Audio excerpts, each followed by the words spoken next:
I know that a lot of people are drinking a tremendous amount of coffee in an effort to try to lose weight. That's the new thing these days, is to not have any breakfast at all, but have a big black cup of coffee, cup of joe. Suddenly it's supposed to be the magic elixir that makes you lose weight. Hold tight, Charlie, because we got some things to talk about. How does all this caffeine affect your blood pressure? Well, unfortunately, years ago, I had a patient, 35 years old, young guy, little stressed. He needed to stay awake all day. He was trying to run his own business, and he was also a mountain biker. And you know, cyclists and coffee, they go hand in hand like peanut butter and jelly. He started drinking a lot of coffee in the morning, then in the middle of the day, then in the afternoon, trying to stay awake. Work hard, play hard. That's the California way, isn't it? What ended up happening was he started getting chest pain, started noticing his heart rate monitor when he was cycling was going berserk.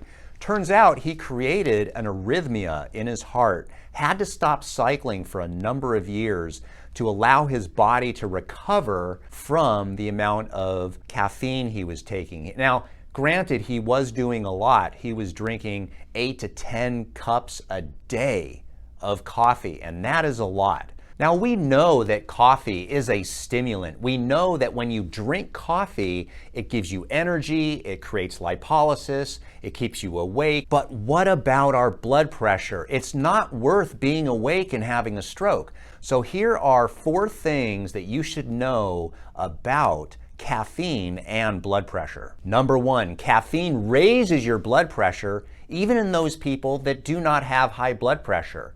Caffeine will raise your blood pressure within 30 minutes, so it starts to rise and then it will maintain that heightened blood pressure for about 4 to 6 hours. After about 6 hours, about half the caffeine is still in your system, and it takes about 10 hours before your blood pressure returns to normal. That is for 1 to 2 cups of coffee. Number 2 is 200 to 300 milligrams of caffeine, which, by the way, is not a lot. Depending on what type of coffee you're drinking, it's about 1.5 to 2 cups of coffee.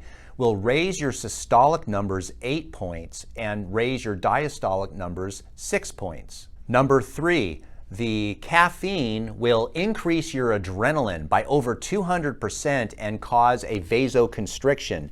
This is why, of course, your blood pressure goes up and your heart starts racing. The 4th and final thing that's damaging about caffeine when it relates to your blood pressure is caffeine will reduce the absorption of magnesium. Magnesium is a very important mineral that does so many functions in our body. It's just amazing. But one of those functions that you should be aware of is it helps relax our body's muscles and relaxes the heart. It plays a critical role in how our heart beats, and it creates a critical role in the production of nitric oxide, which helps dilate your blood vessels. So whereas caffeine will vasoconstrict your blood vessels, magnesium will vasodilate your blood vessels. By the way, you want them vasodilated. That's just a fancy word for saying the blood vessels are a little bit more pliable because of the nitric oxide that is created in your body. But you need magnesium in order to do that.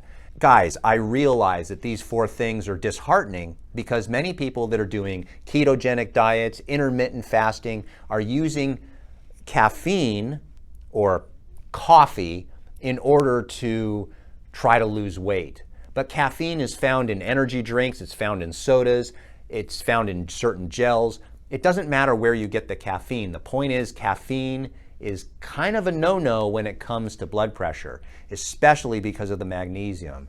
And if you're going to do that, what I would suggest that you do is you take a magnesium supplement. Now, I take magnesium supplements. I take them at nighttime. I just take 2 pills before I go to bed. It supplies all the magnesium that you need. This is the bottle right here. It's from Bioptimizers. It's called Magnesium Breakthrough. I'll put a link down below if you want to look at it and see if it's right for you. The thing I like about this is it's got 7 different types of magnesium in it. It's very absorbable, it's easy on the stomach, easy to digest, and it works like a charm.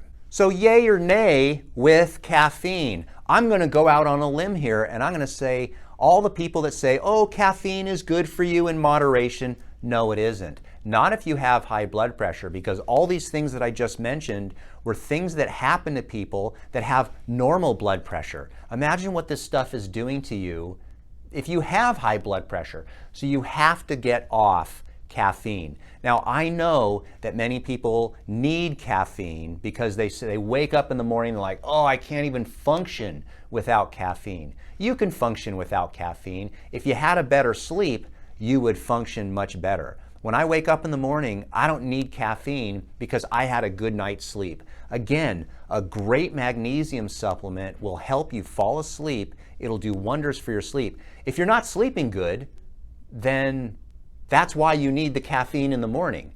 But if you sleep well, you don't need the caffeine in the morning. And remember that caffeine will stay in your system and raise your blood pressure and your heart rate for about 10 hours after. So if you drink it at any other time other than early morning, then you're probably not sleeping well. So is it worth the stimulant to try to lose weight, or would you rather just be healthy? Don't be a thin guy with high blood pressure.